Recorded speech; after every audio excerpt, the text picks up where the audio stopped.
ദുരന്തത്തിനു പിന്നാലെ കർണാടക ക്രിക്കറ്റ് അസോസിയേഷനിൽ കൂട്ടരാജി. KCA സെക്രട്ടറി, ട്രഷറർ എന്നിവർ രാജിക്കത്ത് കൈമാറി. ധാർമ്മിക ഉത്തരവാദിത്തം ഏറ്റെടുത്താണ് കൂട്ടരാജി. BCCI ശക്തമായ നടപടി സ്വീകരിക്കുമെന്ന മുന്നറിയിപ്പിന് പിന്നാലെയാണ് രാജി. ഗൗതം അനന്തനാരായണൻ ചേരുന്ന വിവരങ്ങളുമായി. ഗൗതം, വിവരങ്ങൾ എന്താണ്? ഇപ്പോൾ ഈ കർണാടകയിൽ റോയൽ ചലഞ്ചേഴ്സ് ബാംഗ്ലൂരിന്റെ ആഘോഷ പരിപാടിയിൽ 11 പേർ മരണപ്പെട്ടതുമായി ബന്ധപ്പെട്ടാണ് കർണാടക ക്രിക്കറ്റ് അസോസിയേഷന്റെ പ്രധാനപ്പെട്ട പദവികളിൽ നിന്നും ഇപ്പോൾ സെക്രട്ടറി, അതോടൊപ്പം തന്നെ ട്രഷറർ തുടങ്ങിയ പദവികൾ ഇപ്പോൾ ശങ്കർ അതുപോലെ തന്നെ തുടങ്ങിയ ആളുകൾ ഇപ്പോൾ ഈ പദവികൾ രാജിവെച്ചിരിക്കുന്നത്. കാരണം ഇതിന്റെ ധാർമ്മിക ഉത്തരവാദിത്തം ഏറ്റെടുക്കുന്നുവെന്നാണ് കർണാടക ക്രിക്കറ്റ് അസോസിയേഷൻ നിലവിൽ വ്യക്തമാക്കുന്നത്.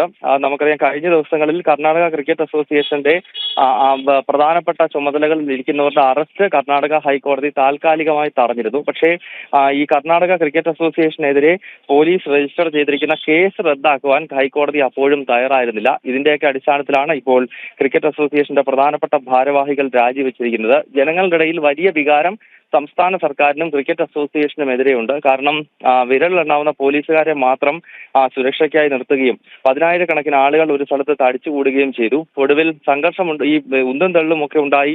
ആളുകൾ മരിക്കുന്ന സമയത്ത് പോലും അവിടെ വേണ്ട നടപടികൾ സ്വീകരിക്കുവാൻ സർക്കാരിനോ അല്ലെങ്കിൽ ഈ പരിപാടി സംഘടിപ്പിച്ച ആളുകൾക്കോ കഴിഞ്ഞിരുന്നില്ല. ഈ ഒരു പശ്ചാത്തലത്തിൽ വ്യാപകമായ പ്രതിഷേധം കൂടി വരുന്ന പശ്ചാത്തലത്തിലാണ് ഇപ്പോൾ ക്രിക്കറ്റ് അസോസിയേഷന്റെ ഭാരവാഹികൾ രാജിവെച്ചിരിക്കുന്നത്. വീണ. ഓക്കെ, ശരി ഗൗതം.